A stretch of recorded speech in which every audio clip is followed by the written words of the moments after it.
বিজয় দিবস কুচকাওয়াজে parade স্কয়ারে parade March করে প্রবেশের পর পতাকাবাহী দল প্যারেডে যোগ দেয়।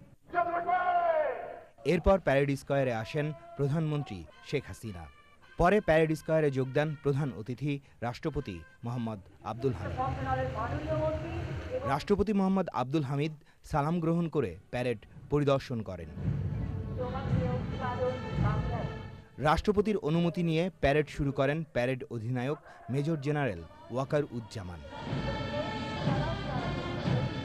একে একে সেনা, নৌ, বিমান বাহিনী সহ মুক্তিযোদ্ধা, পুলিশ, আনসার, কোস্টগার্ড ও অন্যান্য কন্টিনজেন্ট কুচকাওয়াজ করে প্যারেড স্কয়ার প্রদক্ষিণ করে।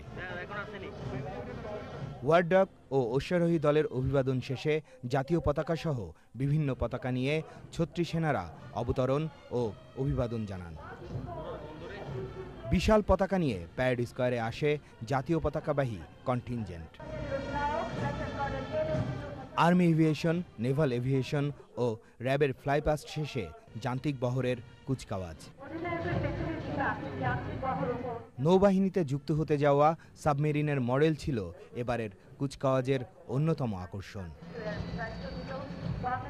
এরপর শুরু হয় বিমান বাহিনীর ফ্লাইপাস্ট, যেখানে ছিল বিমান বাহিনীতে নতুন যুক্ত হওয়া হেলিকপ্টার এবং যুদ্ধ ও প্রশিক্ষণ বিমান। এরপর বিমান বাহিনীর অ্যারোবেটিক ডিসপ্লে। সম্মিলিত বাদক দলের কুচকাওয়াজের মধ্য দিয়ে শেষ হয় মহান বিজয় দিবসের কুচকাওয়াজ।